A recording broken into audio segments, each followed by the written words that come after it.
Sotihotu Namo Buddhaya. Selamat pagi dan selamat berjumpa dengan saya, Susilo SPDB, Guru Mata Pelajaran Pendidikan Agama Buddha. Apa kabarnya anak-anakku yang berbahagia? Semoga kita semua selalu sehat dan selalu dalam lindungan Sang Triratna. Pada pertemuan kali ini, Bapak akan menyampaikan materi yaitu tentang tokoh Buddhis dalam kesetaraan gender. Pada minggu-minggu sebelumnya, kita sudah belajar tentang apa itu kesetaraan gender, dan di kali ini kita sudah belajar lebih jauh, yaitu mengenal tokoh-tokoh Buddhis dalam hal kesetaraan gender. Nah, siapa saja tokoh-tokoh Buddhis dalam kesetaraan gender? Mari kita bahas bersama. Ada 4 tokoh Buddhis dalam kesetaraan gender. Yang pertama yaitu Pajapati Gotami. Beliau adalah ibu tiri dari Pangeran Siddhartha.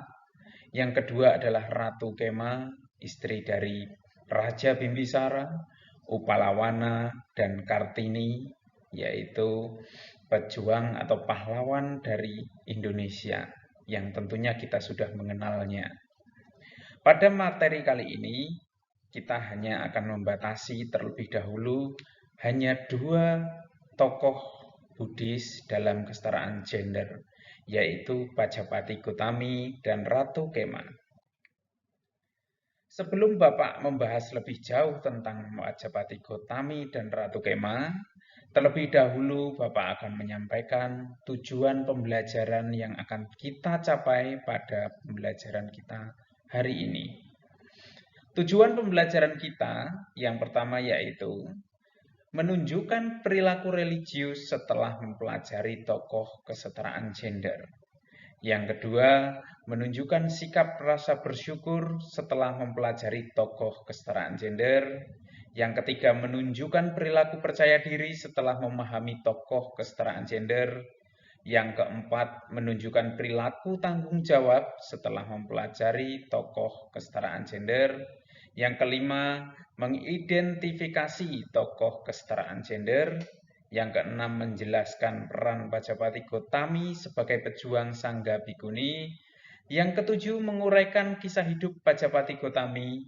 Yang kedelapan, menjelaskan peran Ratu Kema dalam kesetaraan gender. Yang kesembilan, menguraikan kisah hidup Ratu Kema dalam kesetaraan gender.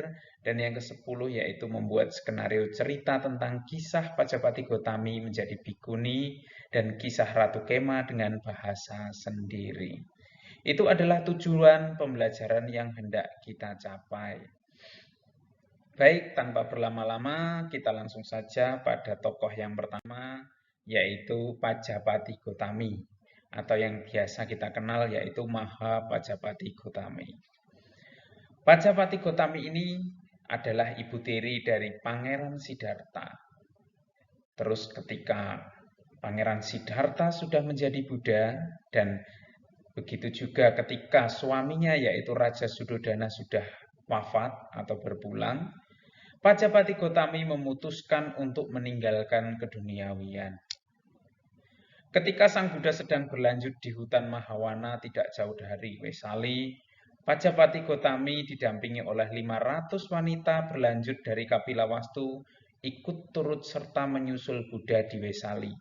Dan beliau menunggu kesempatan untuk meminta persetujuan dari Sang Buddha agar Pajapati Gotami diterima menjadi anggota Sangha.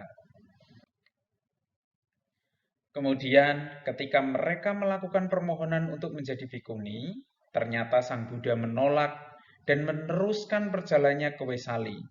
Tetapi Pajapati Gotami dan rombongannya tentu tidak patah semangat. Kemudian mereka mencukur rambut dan memakai jubah kuning, berjalan kaki mengikuti Sang Buddha hingga akhirnya sampai ke Wesali. Dengan kaki yang terluka, mereka tiba di wihara, tempat Sang Buddha berada, dan mereka mengulang permohonan untuk ditahbiskan menjadi seorang bhikkhuni atau biarawati. Namun, Sang Buddha kembali menolak. Ketika ditolak oleh Sang Buddha tentu saja membuat sedih hati dari Pajapati Gotami. Dan itu dilihat oleh Ananda atau Biku Ananda, murid Sang Buddha. Biku Ananda mendengar tentang permohonan ini, terus kemudian Biku Amanda bertindak sebagai perantara. Dan Biku Ananda memohon kembali kepada Sang Buddha hingga akhirnya Sang Buddha memenuhi permintaan itu. Dan akhirnya Pajapati Gotami dan 500 perempuan pengikut dari Mahapajapati Gotami akhirnya diterima menjadi anggota Sangha. Dan itu adalah anggota Sangha yang pertama di dunia. Tapi Buddha juga memberikan syarat khusus kepada para wanita ketika mereka masuk menjadi anggota Sangha. Nah, syarat khusus ini dikenal dengan sebagai Garudama. Kemudian, apa saja sih isi dari Garudama atau syarat khusus yang diberikan oleh Sang Buddha kepada seorang wanita yang hendak menjadi bhikkhuni? Berikut syarat yang harus dipenuhi. Yang pertama adalah seorang bhikkhuni, bahkan jika ia seorang senior, sudah 100 tahun menjadi anggota Sangha, dia tetap harus memberi hormat dengan merangkapkan kedua tangan kepada seorang bhikkhu, biarpun dia hanya baru 1 hari menjadi bhikkhu. Dan peraturan ini berlaku selama seumur hidup. Syarat yang kedua yaitu seorang bhikkhuni tidak boleh menjalani wasa di tempat yang jauh dari tempat tinggal para bhikkhu, dan peraturan ini berlaku seumur hidup. Yang ketiga, setiap 2 minggu seorang bhikkhuni harus melakukan 2 hal, yaitu menanyakan tentang hari Uposatha kepada bhikkhu sangha dan mendekati bhikkhu sangha untuk memohon instruksi dan teguran. Yang keempat, ketika masa wasa berakhir, seorang bhikkhuni harus menghadiri upacara pawarana di 2 tempat, yaitu Bhikkhu Sasana dan juga Bhikkhuni Sasana. Dan di kedua tempat itu, ia harus menerima kritik terhadap apa yang dilihat, didengar, atau apa yang dicurigai tentang dirinya. Dan peraturan ini berlaku seumur hidup. Syarat yang kelima yaitu seorang bhikkhuni yang melakukan pelanggaran sangga di desa harus menjalani penebusan selama setengah bulan. Pakamanata di 2 sasana, yaitu di Bhikkhu Sasana dan Bhikkhuni Sasana. Syarat yang keenam, seorang bhikkhuni harus mempersiapkan penahbisan di kedua tempat, yaitu Bhikkhu Sasana dan Bhikkhuni Sasana bagi seseorang samaneri yang telah menjalani masa percobaan menjalani 6 sila latihan selama 2 tahun. Dan peraturan ini berlaku seumur hidup. Yang ketujuh, seorang bhikkhuni tidak boleh memarahi seorang bhikkhu untuk alasan apapun. Dan peraturan ini berlaku seumur hidup.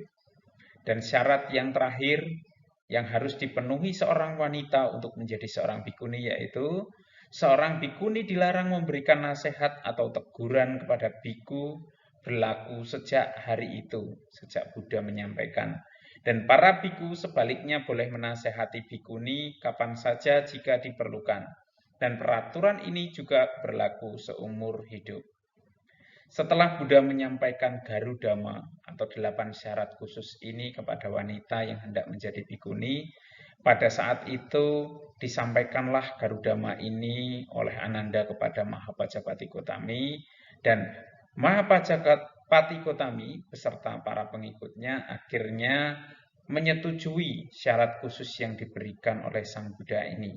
Dan hingga akhirnya syarat ini atau Garudama ini berlaku hingga sekarang. Apabila wanita ingin menjadi seorang bhikkhuni harus memenuhi 8 syarat ini.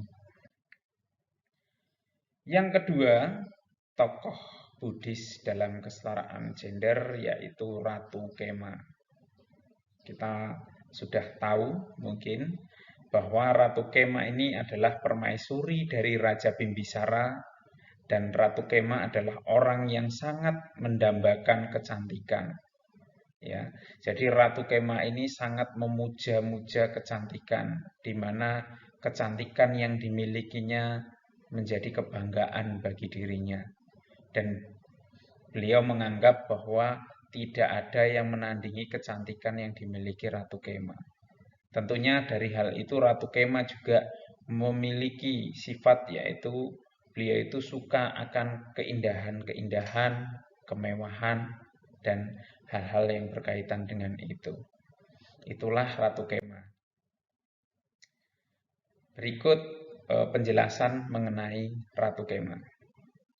Ratu Kema ini kecantikan menjadi obsesinya dan bahkan menjadi sombong karena kecantikannya. Setelah mendengar syair pujian keindahan hutan Weluwana, Ratu Kema berniat membuktikan keindahan Weluwana.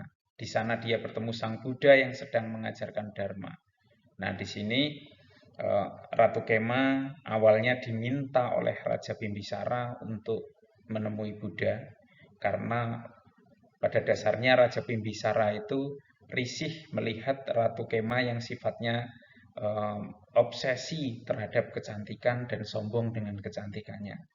Tetapi pada awalnya Ratu Kema tidak mau, oleh karenanya Raja Bimbisara membuat cara atau trik yang jitu. Ternyata beliau mengundang para musisi, pencipta lagu di sebuah kerajaan tempat beliau berada, yaitu Kerajaan Magadha. Beliau memanggil para musisi itu untuk membuatkan syair pujian, lagu pujian tentang keindahan hutan Weluwana. Hutan Weluwana ya. Dan di situ Buddha juga tinggal di hutan Weluwana, wihara Weluwana, yang merupakan pemberian dari Raja Bimbisara. Dan dari situ setelah Ratu Kema mendengar pujian-pujian, syair pujian yang dilantunkan, Ratu Kema itu tertarik dan akhirnya berniat membuktikan keindahan dari wihara Weluwana tersebut. Ketika datang ke sana, Ratu Kema melihat bahwa di samping Buddha itu ada sesosok perempuan cantik yang melebihi dirinya. Dan dalam pikiran Ratu Kema, Sang Buddha itu tidak menyukai kecantikan, tapi kali ini justru terdapat wanita cantik di samping Sang Buddha. Dan itu hanya dilihat oleh Ratu Kema saja. Ini adalah salah satu trik atau upaya kausalia yang dilakukan oleh Buddha. Tanpa sadar Ratu Kema terus mendekat dan memperhatikan wanita cantik tersebut. Namun wanita tersebut lama-kelamaan menjadi semakin bertambah tua, keriput, mati, dan menjadi menjijikkan karena membusuk, lalu dimakan belatung. Karena merenungkan hal itu, Ratu Kema tergugah kesadarannya dan hingga akhirnya mencapai tingkat kesucian yang pertama, yaitu Sotapanna. Itu yang terjadi. Berikut ini adalah renungan tentang tubuh, di mana berkaitan dengan Ratu Kema yang tadi kita pelajari, bahwa Ratu Kema itu sangat mendambakan tentang kecantikan, terobsesi terhadap tubuh dirinya yang cantik. Padahal tubuh itu sebenarnya tidaklah kekal. Nah, berikut penyampaian tentang renungan berkaitan dengan kecantikan atau tubuh. Tubuh ini mudah rusak, mudah terkena penyakit, mudah menjadi kotor dan menjijikkan. Sudah sewajarnya kita merawatnya agar tidak menimbulkan penderitaan yang lebih jauh. Tugas kita adalah menyadari, saya ulangi, tugas kita adalah menyadari bahwa tubuh ini tidak mungkin bisa dipertahankan selamanya, agar terus-menerus menjadi indah. Tujuan dari menyadari itu adalah untuk mengikis kemelekatan, kesombongan, dan penderitaan karena pandangan salah terhadap jasmani. Jadi pada dasarnya kita itu wajar merawat tubuh agar tubuh kita itu menjadi lebih rapi, lebih bagus, menjadi lebih cantik atau menjadi lebih tampan. Tetapi jangan terlalu terobsesi dengan hal itu. Dan kita perlu menyadari bahwa tubuh ini tidaklah kekal dan selamanya akan terus mengalami perubahan dan tidak bisa dipertahankan tetap menjadi muda, tetap menjadi cantik atau menjadi tampan. Dan ketika kita bisa menyadari itu, maka kemelekatan, kesombongan di dalam diri maka akan terkikis. Dan dengan itu kita bisa menjadi lebih bijaksana. Dan pada kisah Ratu Kema, beliau hanya dengan melihat wanita cantik yang diciptakan oleh Buddha yang berada di sampingnya, dia dengan mata yang tertuju pada wanita itu, fokus terhadap wanita tersebut, dia menjadi merenung secara mendalam dan akhirnya bisa menyadari hakikat tentang tubuh, bahwa tubuh itu tidaklah kekal. Hingga akhirnya Ratu Kema bisa mencapai kesucian Sotapanna, yaitu kesucian yang pertama. Setelah itu Ratu Kema berniat untuk menjadi bhikkhuni, berniat menjadi murid Buddha, dan hingga akhirnya belajar dengan tekun sampai hingga akhirnya bisa mencapai kesucian arahat dan mencapai nibbana. Itu adalah Ratu Kema. Ya, demikian tadi adalah penjelasan dari dua tokoh Buddhis dalam kesetaraan gender, yaitu yang pertama Mahapajapati Gotami dan yang kedua adalah Ratu Kema. Di pertemuan berikutnya, penjelasan berikutnya, Bapak akan menyampaikan tokoh yang berikutnya, yaitu Upalawana dan Kartini. Nanti kita belajar bersama tentang Upalawana dan Kartini. Demikian yang bisa saya sampaikan, dan apabila ada kurang kesalahan baik yang disengaja ataupun tidak disengaja, saya mohon maaf dan saya akhiri. Soti Hotu Namo Buddhaya.